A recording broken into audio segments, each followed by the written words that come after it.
Welcome back. Today is 7 April. We cover six current affairs, three polity stories, one on fiscal federalism, one on nuclear energy, and one environment. Let's go. So, first of all, we have the Chief Election Commissioner removal motion. Now, say this is topic number one. So, Election Commission under scrutiny. A removal motion has been moved against the sitting Chief Election Commissioner, the first formal such attempt in independent India's history. This has brought the constitutional protection of the CEC and the controversial 2023 appointment law directly into public debate. Now, Article 324, Clause 5 says the CEC can only be removed by a special majority in both houses of the parliament, the same standard as removing a Supreme Court judge. This makes removal near impossible. In practice, no CEC has ever been removed in independent India. The CEC and the OEC Act 2023 created a three member selection committee: PM, a cabinet minister nominated by PM, and the leader of opposition. The result: the government controls two of three votes in the selection committee, meaning the CEC is chosen primarily by the ruling party. While the CEC cannot be removed easily, they can be selected strategically. Article 324: removal of CEC requires special majority in both the houses, plus presidential order. Special majority: majority of total membership, and two-thirds of members present in voting. CEC and OEC Act 2023. Law governing appointment conditions of CEC and election commissioners. Anu Baranwal judgment. 2023 SC ruling that included CGI in appointment committee temporarily. Selection committee: PM plus nominated cabinet minister plus leader of opposition. 2:1 executive. Institutional independence: ability of a constitutional body to function free of executive pressure.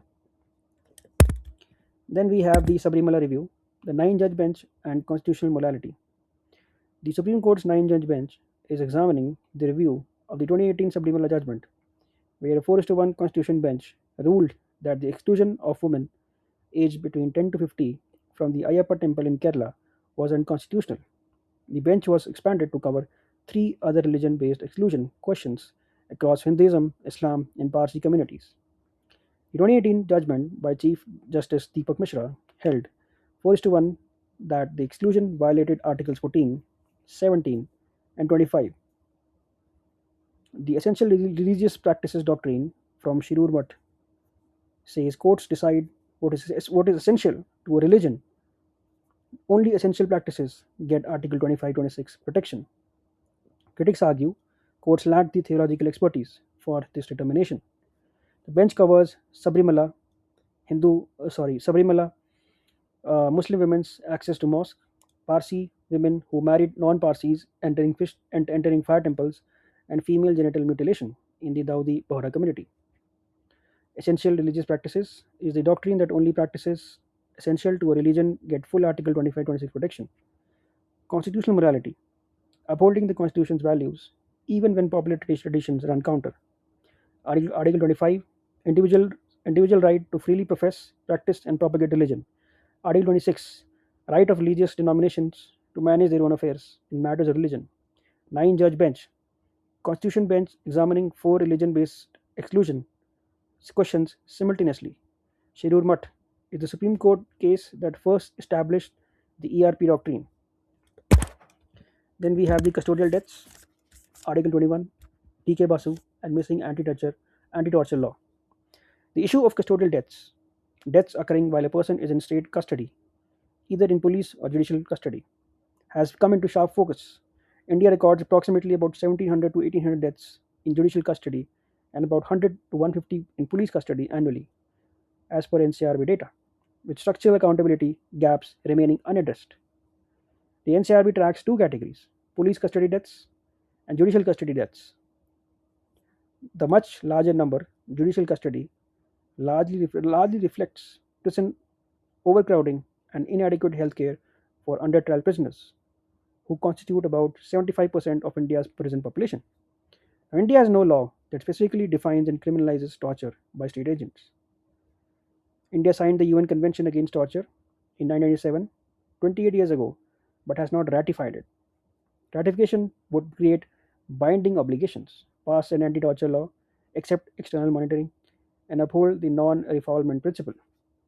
DK Basu guidelines is the Supreme Court's 11 mandatory rules for arrest and detention to prevent custodial violence. NHRC is the National Human Rights Commission, investigates custodial deaths but cannot prosecute. Recommendations are non binding. UNCAT is the UN Convention Against Torture. India signed in 1997 but not ratified. Article 21 is the right to life and personal liberty, includes right to live free from torture and degrading treatment. Police custody versus judicial custody. Police custody is before magistrate production. Judicial custody is in prison under magistrate's order. Again, I'll say that police custody is before magistrate production and judicial custody is in prison under magistrate's order. Protection from Torture Bill 2010, passed Lok Sabha, lapsed Rajya Sabha, never enacted. Then the Finance Commission, Fiscal Federalism and the 16th Financial Commission. Now the 16th Financial Commission, chaired by Arvind Panagria, is in active deliberation on the devolution formula for 2026-2031. The debate over criteria for distributing central tax revenues among states has reopened the chronic tension between southern states who argue they are penalized for better demographic performance and the current formula that weighs population heavily. The 15th Finance Commission, chaired by N.K. Singh, recommended 41% of the divisible pool of central taxes go to all states combined, down from 42% in the 14th Financial Commission, adjusted for J&K's bifurcation into union territories. Horizontal devolution is how the state's pool is divided among 28 states. Uses criteria including population, area, income distance, forest cover, demographic performance, and the tax efforts. The divisible pool excludes cesses and surcharges, and the central government has progressively expanded cess collection as a share of gross tax revenue. States receive zero share of cess revenues. Article 280 is the constitutional provision for a finance commission every 5 years. Divisible pool is the central tax revenues from which fiscal finance commission devolution is calculated. Vertical devolution is the share of divisible pool going to all states combined, currently 41%, and horizontal devolution is the distribution of states pool among 28 states using weight criteria. 16th Finance Commission is chaired by Arvind Panagria, which covers about 2026 to 2031 period. Cess controversy is the growing cess collection outside divisible pool reduces effective devolution to states. Then we have the Kalpakam fast breeder reactor, India's path to thorium energy. The prototype fast breeder reactor at Kalpakam, Tamil Nadu, India's first indigenously designed fast breeder reactor, operated by Bhavini, is at a key commissioning milestone. The PFBR represents India's critical transition from stage 1 to stage 2 of the three-stage nuclear program conceived by Homi Bhabha in the 1950s. India's three-stage program was designed around a resource reality. Modest uranium reserves, but 25% of the world's thoriums. Stage 1 uses the pressurized heavy water reactors on natural uranium and builds up plutonium. Stage 2 uses that plutonium in fast breeder reactors, which also convert thorium into uranium 233. And stage 3 uses uranium 233 and thorium in a self-sustaining cycle. PFBR at Kalpakam is the gateway to stage 2. That's the breeder in fast breeder reactor. The breeding ratio is greater than 1, meaning the reactor produces more fissile material than it starts with. It uses fast neutrons and liquid sodium as coolant instead of water, allowing high operating temperatures. Now, India's thorium reserves are approximately 846,477 tons, concentrated in monazite sands along the coast of Kerala, Tamil Nadu, and Odisha. Now, this is one of the largest concentrations globally, and the entire strategic logic of the three-stage program. The PFBR's job is to produce enough uranium 233 from that thorium to eventually power stage 3 reactors. Three-stage nuclear program, Homiva was designed to leverage India's thorium via stage 1, which is pressurized heavy water reactor, and stage 2, fast breeder reactor, and stage 3, advanced heavy water reactor. PFBR is a prototype fast breeder reactor in Kalpakam, and India's first stage 2 reactor. Bhavini is the Bharatiya Navikiya Vidyut Nigam Limited, DAE enterprise operating the PFBR. Thorium reserves is the 846,477 tons in India, 25% of the global total in monazite sands. Bleeding ratio is the measure of fissile material produced versus consumed. Greater than 1 means net fuel again. And Homi Bhabha is the father of India's nuclear program, conceived the three-stage strategy in the 1950s. Then we have the wetland encroachment, 75 Ramsar sites under pressure. Now, India's wetlands, covering approximately about 15.26 million hectares, continue to face encroachment from urban development, agricultural conversion, and illegal construction. The Wetlands Rules 2017, which governs the wetland protection, has structural enforcement gaps, and India has lost an estimated about 33% of the wetlands over decades. Wetlands provide flood regulation, groundwater recharge, biodiversity habitat, and carbon sequestration. ISRO data indicates approximately one third of India's wetlands were lost over 30 years, primarily due to agricultural conversion and urban sprawl.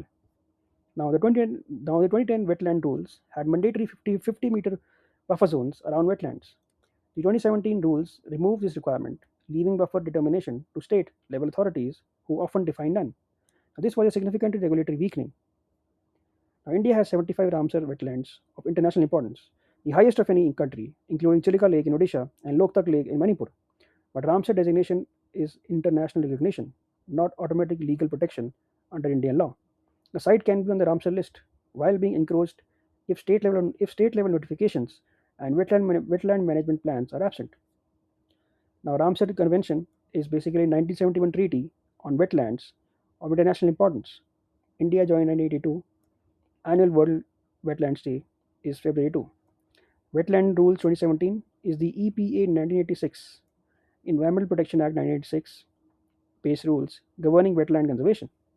75 Ramsar sites, India's count of internationally designated wetlands. And Amrit Dharohar scheme is the budget 2023-24 scheme to promote conservation of Ramsar sites values over 3 years. And the Montreux Accord is the Ramsar list of sites facing ecological degradation.